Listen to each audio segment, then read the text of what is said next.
You're listening to a Raconteur Studios podcast. Hello and welcome back to the After Hours Skin Clinic. I'm Dr. Emma Craythorne and this is the place where the skincare conversation never stops. Today we're tackling some trends. Are you using castor oil? Are you rubbing the inside of a banana peel over your face? Ellie, I think is. Are you taping it up at night? Swapping in beef tallow for moisturiser? Well, we have a thing or two to say about that. And joining me to weigh in on this conversation is the wonderful Dr. Ellie Rashid. Hello, let's do this.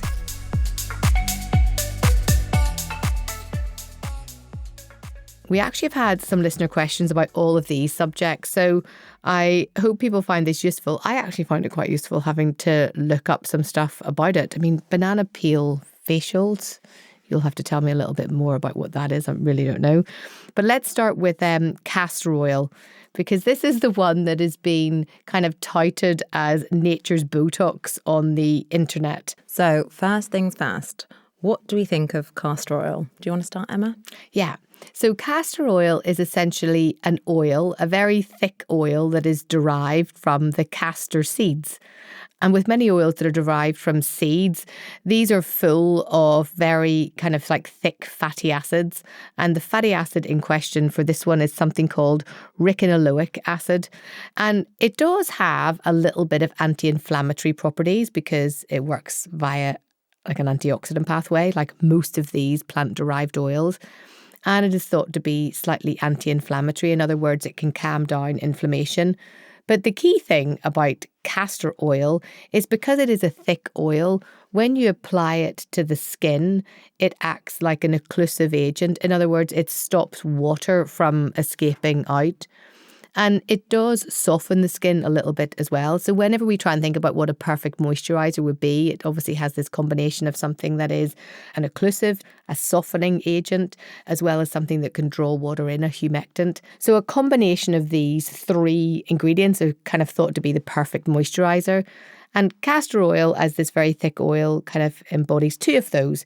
So it is quite a nice moisturiser for the skin, but not really too much different to the kind of moisturisers that we otherwise might have anyway. And if we kind of think about it, if you were going to marry it up with its level of moisturising and how good a moisturiser it would be compared to many of those commercially prepared products, then it's probably not as good as any of those. So it's a nice moisturiser. I'll give it that. I know lots of people that use castor oil for hair growth, and so they'll, rub that into their scalp. And I think similarly, you're stimulating your hair follicle through the massaging, which we know can stimulate blood flow and can help potentially with hair growth. So I don't really think it matters what it is that's being rubbed into the scalp when you're thinking about hair growth. It's more that just if you rub nothing into the scalp and just massage, then you probably get that same sort of increased blood flow, massage, stimulatory effect. But I know that lots of cultures will use castor oil for hair regrowth. Not sure how exactly the ingredient itself is helpful, other than maybe it just takes off some of the dry skin on the scalp and, as you say, just moisturises the scalp. Yeah, so it's a nice moisturiser, and it's probably that massage action in the hair relief is probably going to be the main key, isn't it? Yeah. So there are some claims to say that it can plump your skin in the same way that a filler can plump your skin, and then other people that say that it can help reduce the appearance of wrinkles in the same way that botulinum toxin can do that. What do you think of those claims? So like many of the claims that we have on many of the things, I would say that these are pretty unsubstantiated. So when we think about applying a moisturiser to the surface of the skin, no matter what moisturiser really that is, if you have wrinkles, it will reduce the depth of the wrinkles because of the moisturiser. In fact, some studies have shown that you can reduce the depth of a wrinkle by 23% just because it's a very nice moisturiser. Now, it doesn't stay reduced. It's just reduced at that moment in time whenever the moisturiser is on it. So from that perspective, I would say, yeah, you put moisturiser on anything and it looks less wrinkled. And if you were to measure them, they look less wrinkled. It doesn't mean that you've got more collagen there. It doesn't mean that the skin is thicker. It doesn't mean the skin is stronger or has more scaffolding. It's just that for at that moment, you've put a nice little blanket on top of the skin and those wrinkles look less deep. So from that perspective, yes. But you could say the same thing for Vaseline or for anything, not saliva. What's so random? I normally say to patients, when you put any sort of moisturiser onto the skin, because it makes the very top layer, the stratum corneum, more translucent, it helps give your skin a bit more of a glow, it looks more luminous. And so, as you say, whatever you're using on the skin, it's going to have that sort of positive impact on your skin, but it's very transient and short-lasting. And as for this idea of it giving your skin a Botox-like effect, it's not going to do that. Botox is essentially whenever the muscle and the nerve have kind of got a disconnect, and therefore the muscle's not contracting and the overlying skin isn't moving in the same way. And, using castor oil on your skin, that is not going to do that. It will be a very nice moisturiser for some people. It can be a little bit occlusive for some people, so it's not for everyone, but it's certainly not going to be a replacement for Botox. If the look that you're going for Botox is a reduction of lines of expression on the face, it will not do that. I think it can be really occlusive for some people. So if you're someone that's prone to acne, if you're someone that's prone to folliculitis, if you're rubbing on a lot of this castor oil onto the surface of the skin, you can potentially make acne or folliculitis much worse. Yeah, for sure. What do you think of people that use castor oil as a lip balm? I think using it as a lip balm is, again, quite a nice thing. It's something that we know is not going to be harmful if you eat it. In fact, people used to eat it all the time, still do eat it all the time. So it's not harmful for that reason. It's, an occlusive agent, so it's going to stop water loss from the lips. Usually it's a little bit oily, so quite often it might just not stay on your lip. It might kind of move around a bit more easily and cause problems maybe elsewhere if you're going to get some occlusions at the side of the lips. And obviously you might eat it. Lip balms don't really stay on for very long anyway, do they? So carrying around your little pot of castor oil to kind of have to keep reapplying it if you've got very dry lips. So I think in the grand scheme of things, it is an occlusive agent. There are better occlusive agents than castor oil. So things like just even plain petrolatum jelly would be a better one, or beeswax would be a better one. It wouldn't be my number one go-to if I was recommending it, but it's not bad. It doesn't have lots of scented essential oils or menthol or camphor or a lot of these other ingredients, and can sometimes make lips worse for people whenever they use their lip balms. So I'm not against it. It's not the best.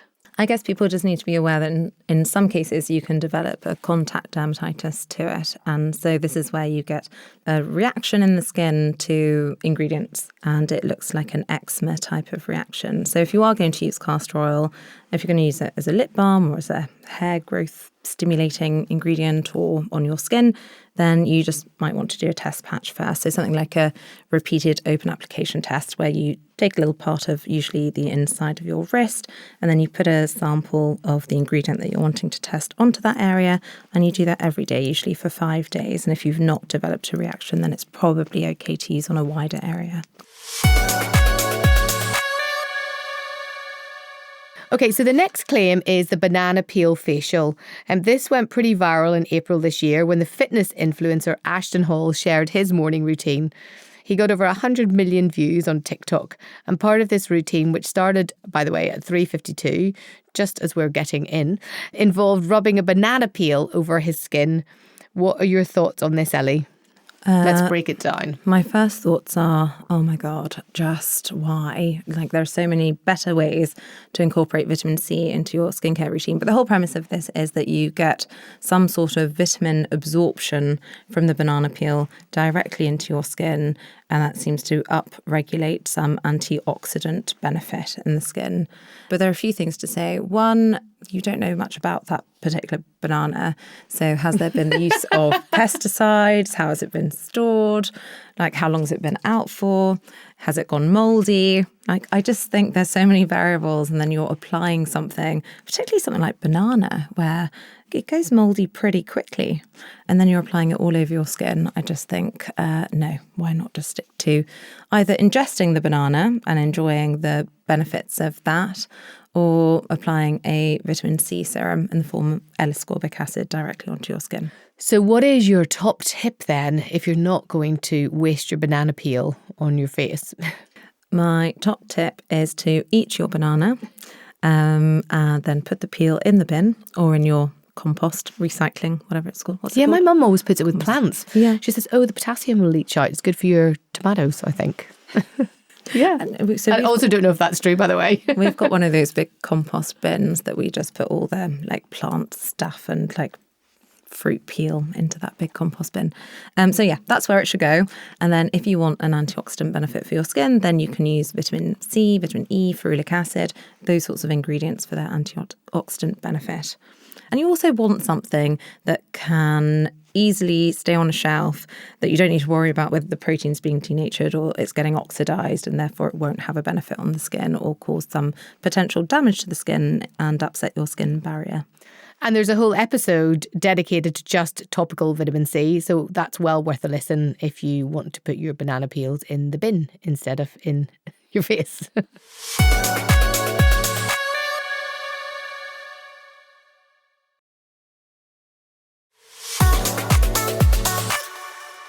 And then another TikTok trend is the face taping. Should we stay on that note? What do you know about face taping? So I know that people are taping their face to try and stimulate a similar effect to what Botox would give you.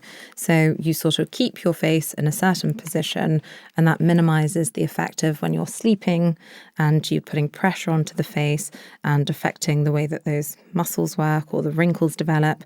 Then by taping your face that you can somehow reduce it and keep your face in a sort of static mode. That's my understanding of it. And is this with the assumption that whenever you're sleeping at nighttime, you're going to have be pulling some kind of crazy faces while you sleep?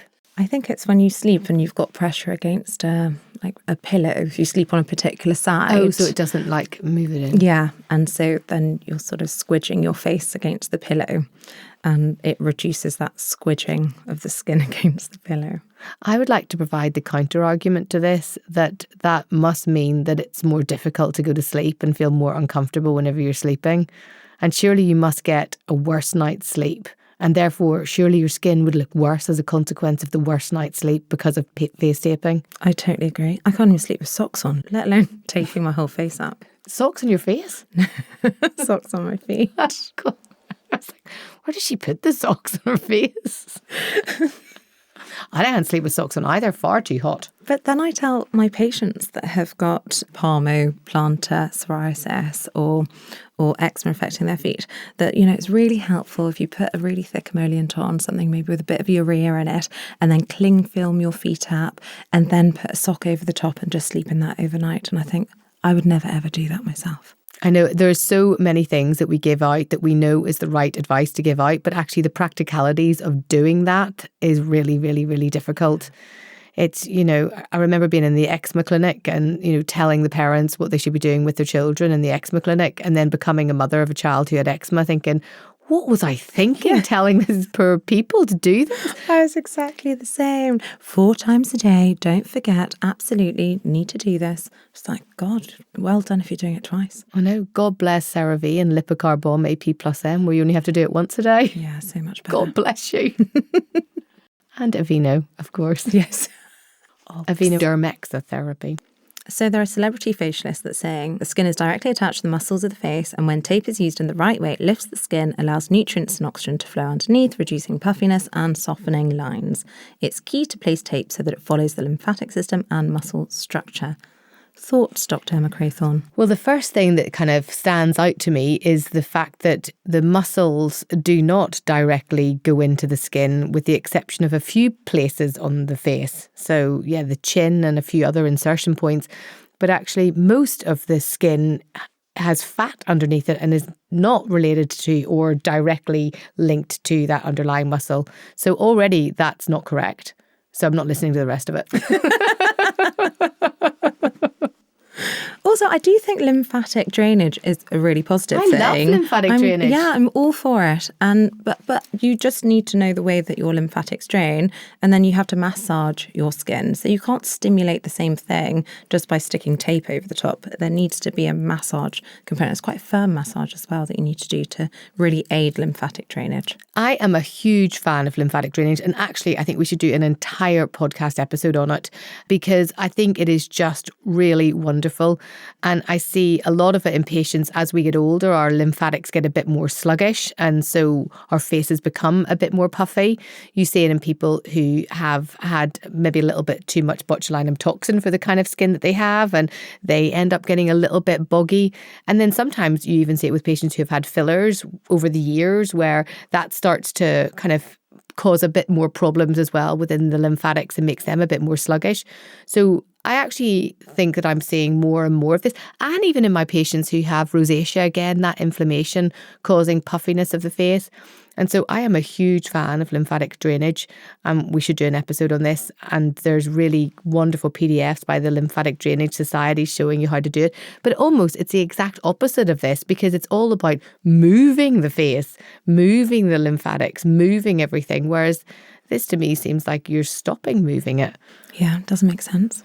And actually, do you not think that tape, the adhesive of the tape, could be pretty annoying for your face? Yeah, really annoying. I mean, anytime you have a little bit of tape after a blood test, one, it's really hard to rip that baby off. And secondly, it always leaves you with like a little mark where the adhesive's sort of stuck around a little bit longer. And some people will actually develop a bit of a dermatitis type of reaction to certain types of tape. And then if you're ripping the tape off, you're obviously taking off a few of those dead skin cell layers at the top.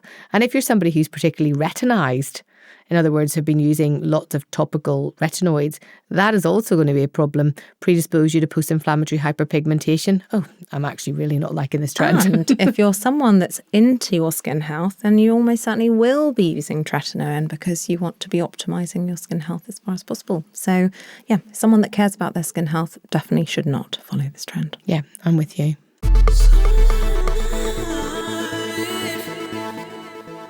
And finally, beef tallow. Influencer Nara Smith started a TikTok craze when she used it in her homemade moisturiser, and general internet consensus on the pro tallow team is that it helps with acne as it's anti-inflammatory and it's a great moisturiser because of its fatty acids that also protect your barrier. But what is the truth? So beef tallow is a rendered form of fat that comes from the suet of cows, and it's typically composed of lots of free fatty acids, and it's incredibly rich in saturated and monounsaturated versions of these. So primarily it's oleic acid, stearic acid and palmitic acids. And historically these were always used in things like cooking, and you'll know these because they're also used in soap making back in the day. But I think that this trend has probably started to resurge a little bit because it might have been something that was used kind of many, many, many years ago as a very good moisturiser. And because it has properties that are quite similar to human sebum, it's very good for moisturising the skin. And so as a moisturiser, I think this is another very good softening and occlusive moisturising agent. But in terms of the claims that are being made for it, in terms of things like anti-inflammatory or anti-acne, this is a long way off. We know that in acne, it's very good to have something that supports the skin barrier, but actually that is not the treatment for acne. That is a secondary concern. You need to have your active acne treatment as well as your skin supportive routine. And I just think that there's much more sophisticated ways of being able to deliver that now. Much more sophisticated ways. And also you just think about it going off and what happens if it gets rancid and then you're applying it to your skin. I think with all of these homemade concoctions, they're often marketed as being non-toxic and natural, in inverted commas. You really are running a risk of putting something that can do more harm than good onto your skin. And with the oleic acid that we mentioned, it is something that we always think of whenever we're kind of preparing formulations, for example, at Clara. You know, oleic acid is one of those ones that's thought to be comedogenic and it's thought to be pro-inflammatory in some cases. So actually it might be making the acne worse. And I always think whenever somebody comes on and says, oh yes, this has made my acne better, you have to remember that is one person using something, and it might be something entirely different that's made her acne better. You have to look at the whole big picture, and more people than not, this can potentially, the oleic acid can actually make acne worse. Yeah, I mean, that's literally the premise of the whole of social media. One person going on saying that this made such a big difference to my particular skin concern, and then everyone else that has completely different skin type, completely different skin concerns will then just emulate that and think that it will just, it's like a holy grail miracle cure for their skin concern. I'd sometimes love even to do the simple study on that one person who claimed that it worked for them, to go back to them like a year later and say, so is it still working? Is that still working? Or let's try it again and see if it's still working. Because you're not going to hear about the things that don't work. Yeah, and also to look at, what other things they're doing. Exactly. Often it'll be patients that are taking a prescription medicine and then they're saying, this whatever product is really helping my whatever eczema or whatever inflammatory skin condition. But then you find out they're actually on a biologic for their eczema, or they're on a JAK inhibitor, and that's what's making their eczema better. Well, I mean, I see these things on social media. I see, yeah, exactly like you said. The person's using a moisturising cream and says that is the thing that's made them better. But you're my patient and I know what else you're taking, so I know that it's not that. But also, I can't tell anyone. Yeah, confidentiality.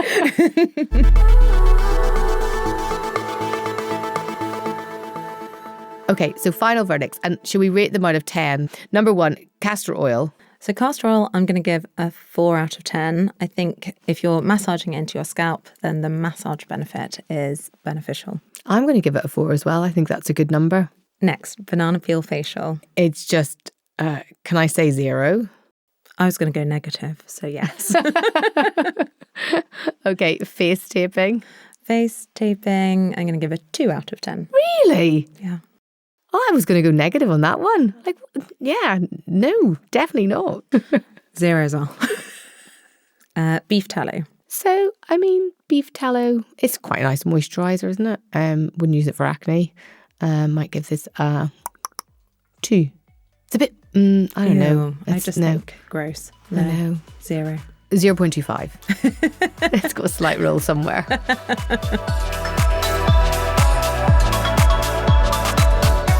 In this episode, we've come back to the misconception that natural means better, and we've talked about this before. So to conclude, natural really doesn't mean better. Skincare products have been tried and tested on hundreds of different people to try and come up with conclusions for things that work. And everything, you have to remember, is a chemical in some form, even these things that seem natural. So do your research, keep coming back here for the right reliable info, and I think we would both say not to rub banana peel in your face. And that's a wrap. Thanks so much for joining me, Ellie. It's been my pleasure. And thank you, my lovely listener, for joining us. Make sure to give us a follow if you haven't already. And if you're enjoying our episodes, send in your questions and share this podcast with your friends and fellow skin enthusiasts. Okay, that's bye for now. Take care of yourself and your skin, and wear your SPF. See you next time at the After Hours Skin Clinic.